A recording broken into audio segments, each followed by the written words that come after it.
The fire crackled between them, casting dancing shadows across her face. But something was wrong with the way she held that rosary.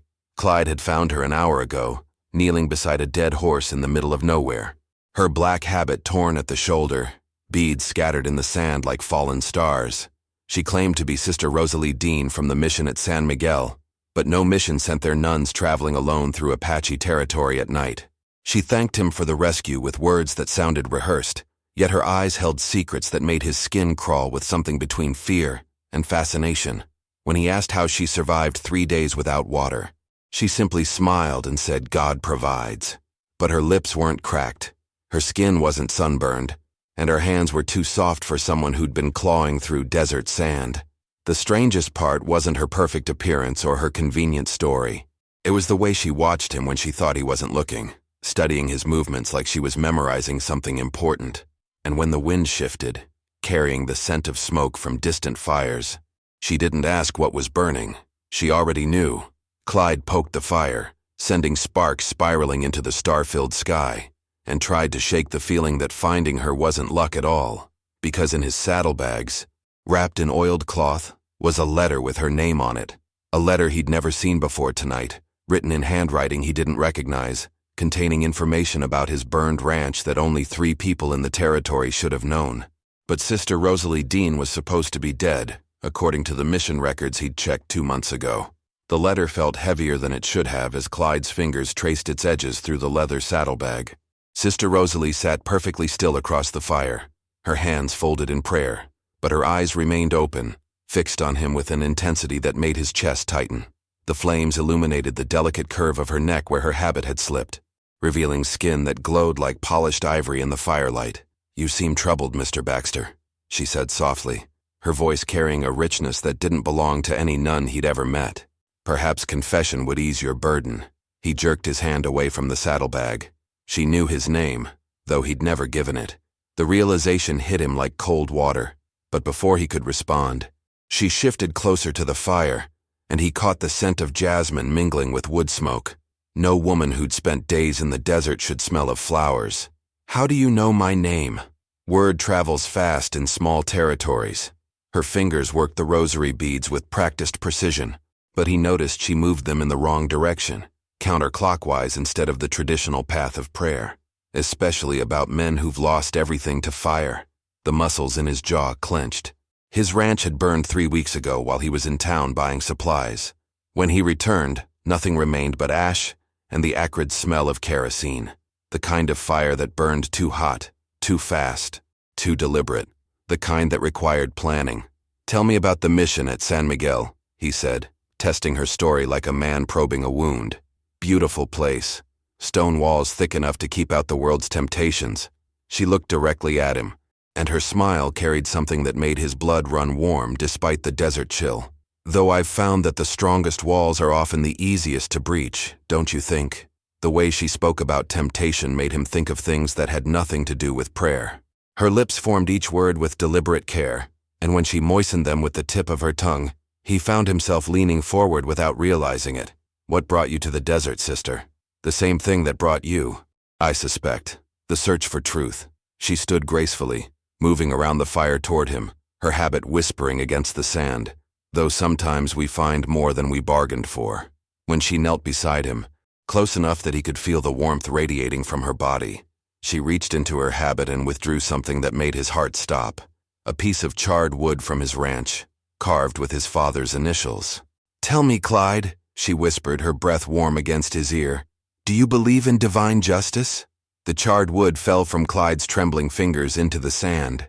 His father had carved those initials the day they'd bought the land, promising it would stay in the Baxter family forever. Now it existed only as evidence in the hands of a woman who claimed to serve God, but moved like sin itself. "Where did you get this?" His voice came out rough, dangerous. Sister Rosalie remained kneeling beside him, so close he could see golden flecks in her dark eyes that seemed to dance with their own light. "Does it matter? What matters is that someone wanted you to have it." Her fingers brushed his wrist as she spoke, and the contact sent heat shooting up his arm.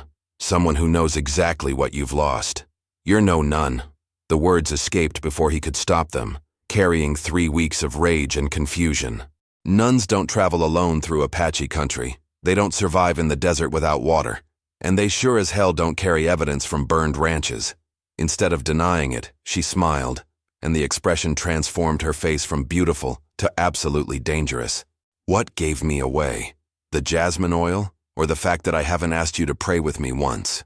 He should have been angry, should have demanded answers, but all he could think about was how her lips curved when she smiled, how her habit had slipped further down her shoulder, revealing the pale slope of her collarbone, how every instinct screamed that she was trouble, while every nerve in his body begged him to find out what kind.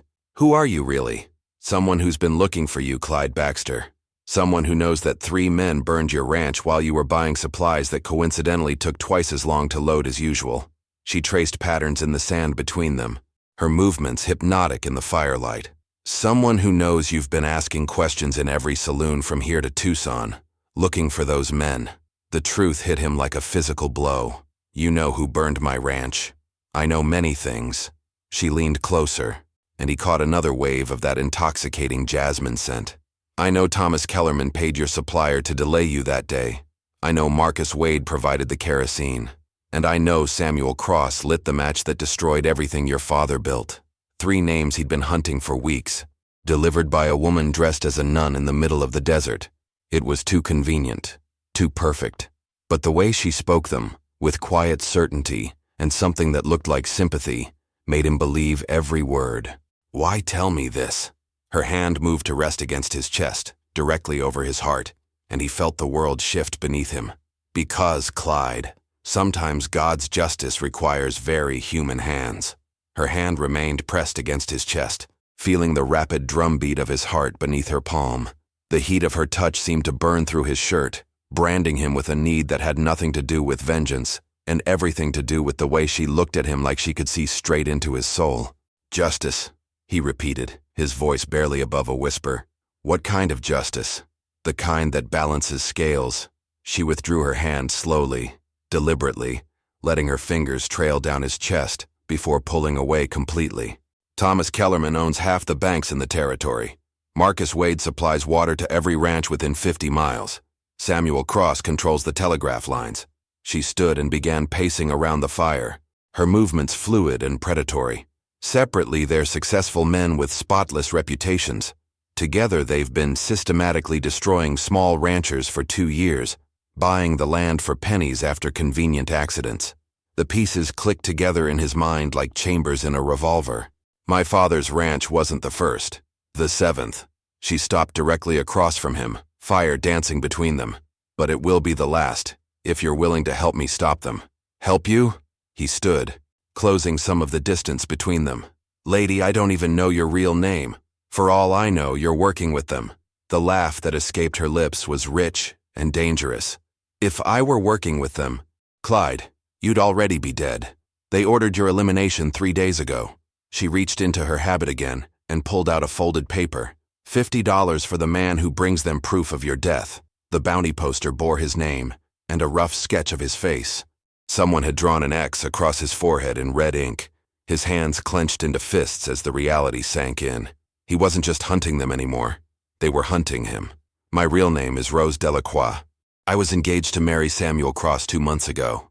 Her voice carried pain now, real and raw, until I discovered what he and his partners were doing. Until I learned that my father's death wasn't an accident. The firelight played across her features as she continued. They thought killing him would convince me to marry Samuel quickly, secure his position in New Orleans society. They didn't expect me to investigate. She touched the false habit she wore.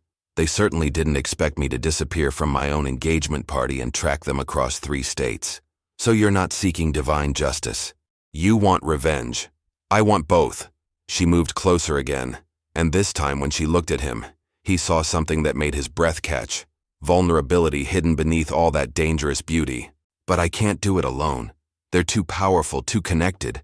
The smart thing would be to ride away, leave her to her schemes and find his own path to vengeance. But when she reached up and traced the line of his jaw with one finger, all thoughts of safety fled his mind. What exactly are you asking me to do? Help me destroy them completely. Their reputations, their businesses, their lives. Her thumb brushed across his lower lip, and he fought the urge to capture her hand with his mouth. starting with the man who lit the match that burned your father's dream. Before he could respond, the sound of approaching horses echoed across the desert, and Rose's expression changed from seductive to deadly in an instant. Rose moved with startling speed, kicking sand over the fire until only glowing embers remained. "Get your rifle," she whispered. Her voice transformed from seductive to commanding. "3 riders, maybe 4. They've been tracking us since sunset." Clyde grabbed his Winchester from beside his saddle, the metal cold against his palms. "How do you know they're tracking us?" "Because I've been expecting them." She reached beneath her habit and withdrew a derringer, its pearl handle gleaming in the starlight. "Samuel doesn't like loose ends, and I'm the loosest end he's ever had." The hoofbeats grew louder, accompanied by low voices carrying on the night air. Clyde caught fragments of conversation, enough to know these weren't casual travelers. Someone mentioned his name. Someone else laughed about easy money. Rose pressed herself against his back, her breath warm against his ear. "When I give the signal, you take the one on the left. I'll handle the other 2. "You'll handle 2 men with that tiny gun?" Her lips brushed his earlobe as she spoke. "Clyde, darling, there's a lot you don't know about me." The way she said darling made heat pool in his stomach despite the mortal danger approaching. The riders emerged from the darkness, silhouettes against the star-filled sky. 3 men armed and moving with the confidence of those accustomed to violence. The leader raised his hand, signaling the others to spread out. "Baxter," the leader called out. "We know you're here. Make this easy on everyone." Rose's hand found his shoulder, squeezing once.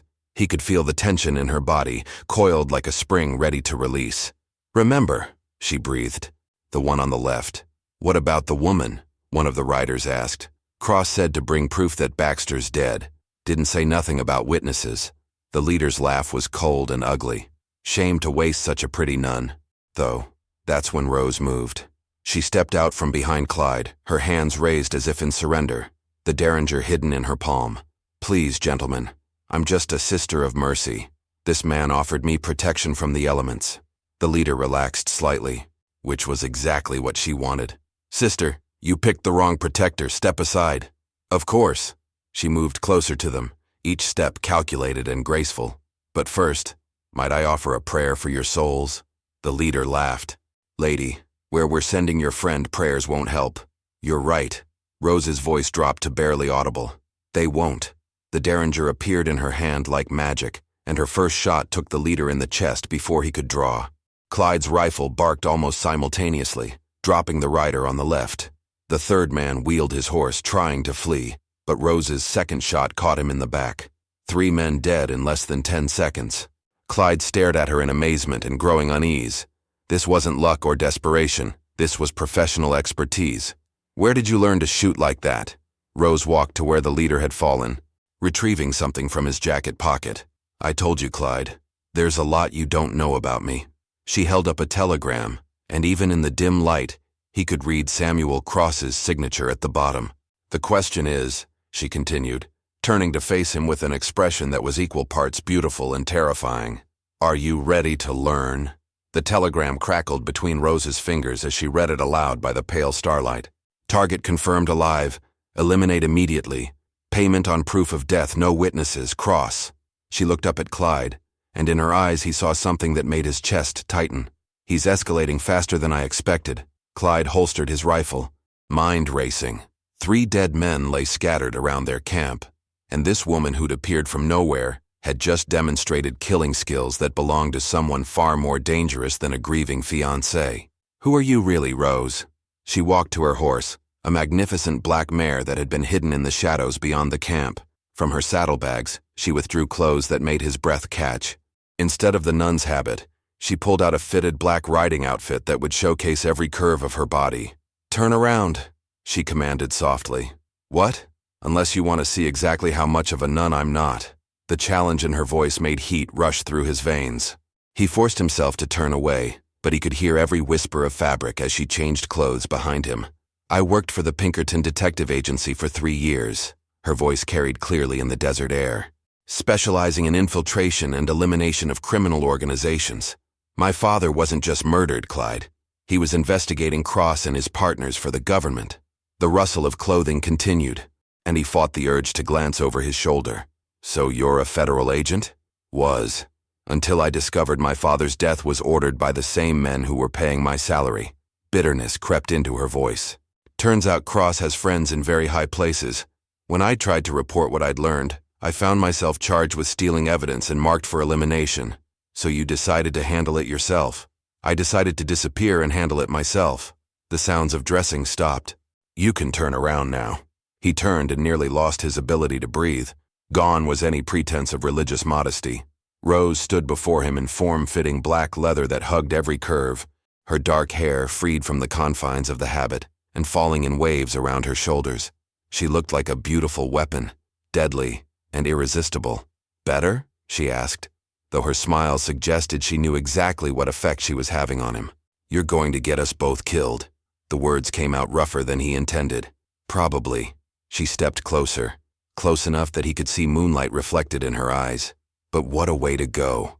Her fingers traced the buttons of his shirt. Not quite intimate, but promising something that made his pulse race. The question is, Clyde Baxter, are you willing to risk everything for a chance at real justice?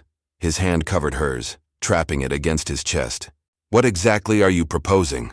A partnership, your knowledge of the territory, my skills with infiltration and elimination. Together, we destroy Cross and his partners before they kill us both. Her free hand moved to rest against his jaw, thumb brushing across his cheek. But I need to know you can handle working with someone like me. Someone like you? Her smile was pure sin. Someone who's very good at getting what she wants, using whatever methods necessary. She leaned closer, her lips almost touching his ear. Someone who's been thinking about kissing you since the moment you found me in the desert. Before he could respond, she pulled back just enough to meet his eyes, and he saw a vulnerability there that made his chest ache. But first I need to know, when I ask you that question later tonight, what will your answer be? What question? Rose's question hung between them like smoke from a dying fire, and Clyde found himself trapped by eyes that held secrets he wasn't sure he wanted to discover. The way she looked at him, like she was memorizing every detail of his face, made something wild and reckless stir in his chest. The question I've been wanting to ask since I saw you ride out of that dust cloud to find me. Her hands moved to his shoulders, fingers curling into the fabric of his shirt. But first, we need to discuss our immediate problem. She gestured toward the dead men. These 3 won't be missed until tomorrow, but when they are, Cross will send more, better ones. We need to be somewhere else when that happens. Clyde forced himself to focus on practical matters, though her proximity made thinking difficult. There's an abandoned mine about 10 miles south. Good defensive position, water source, multiple escape routes. Perfect. She moved away from him, and he immediately felt the loss of her warmth. We'll rest there tomorrow. Plan our approach. She began dragging the first body toward a natural depression in the rocks. Help me hide these, then we ride. Working together to conceal evidence of their deadly encounter created an intimacy he hadn't expected.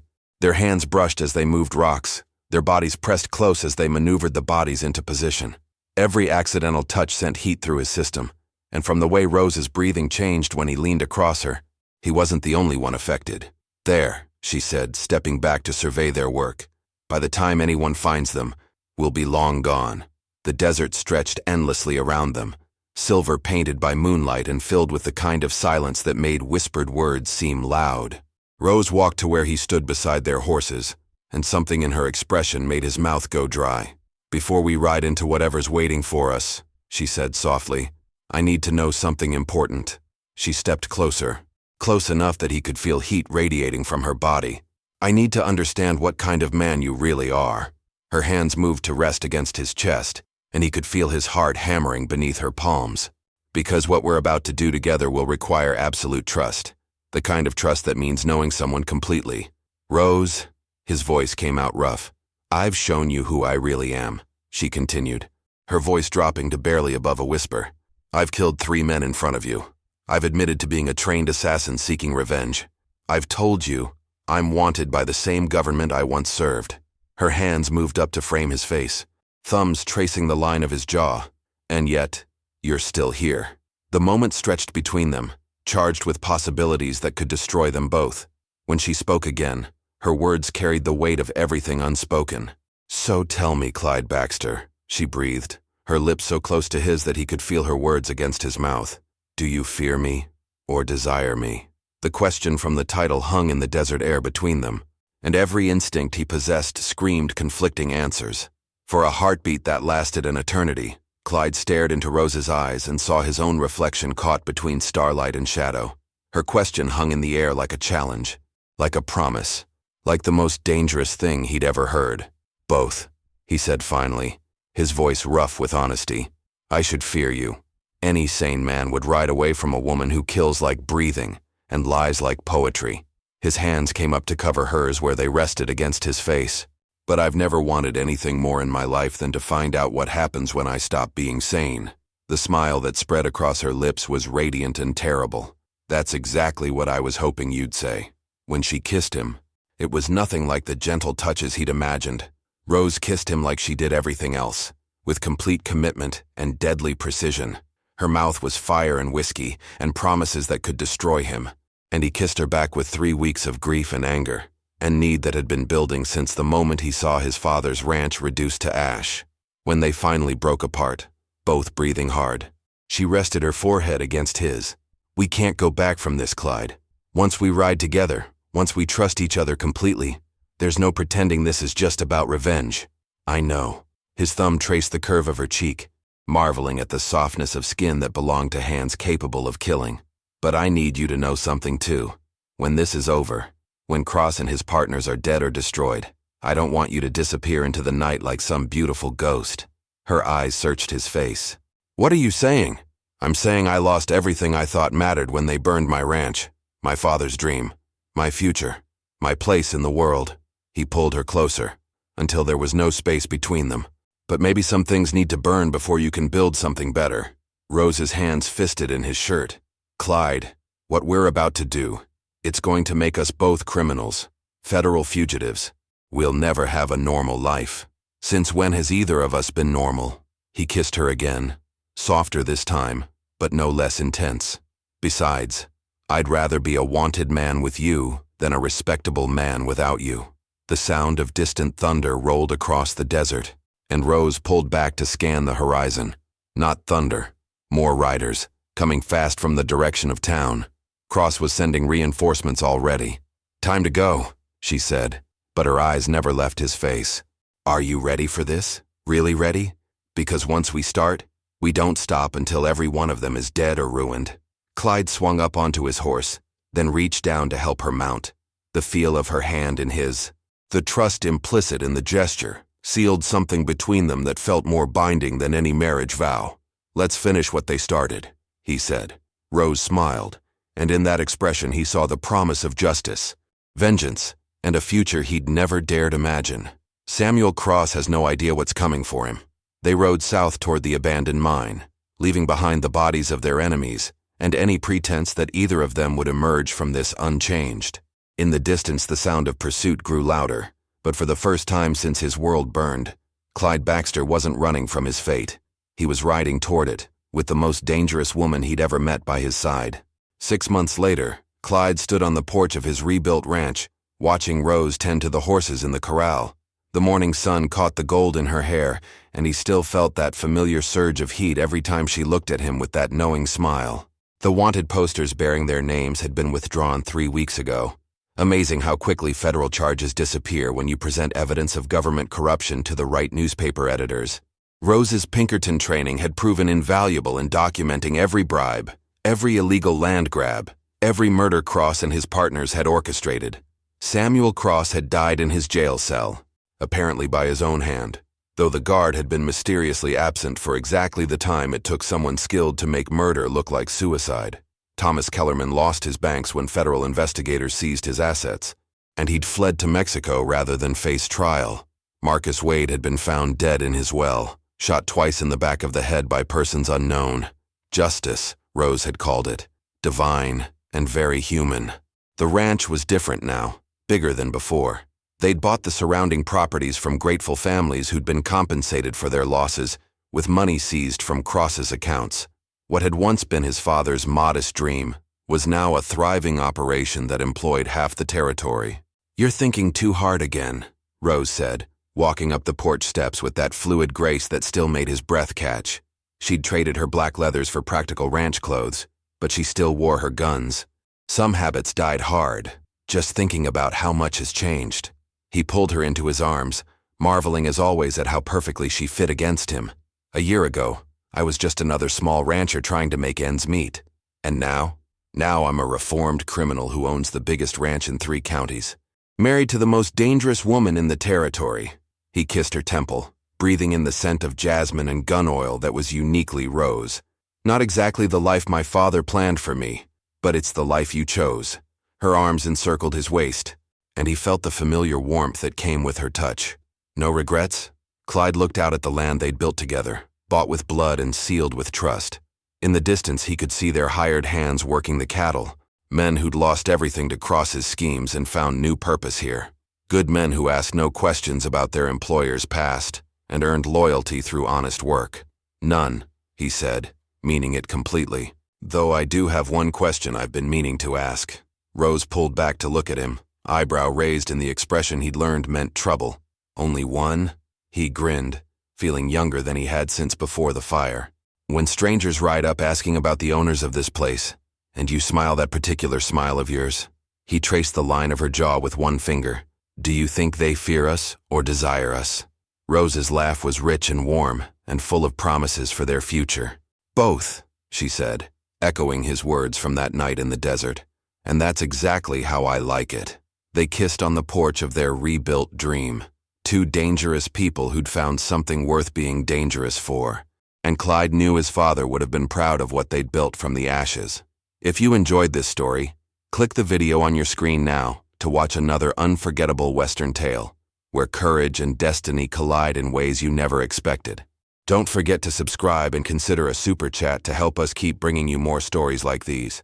Your support means everything to us.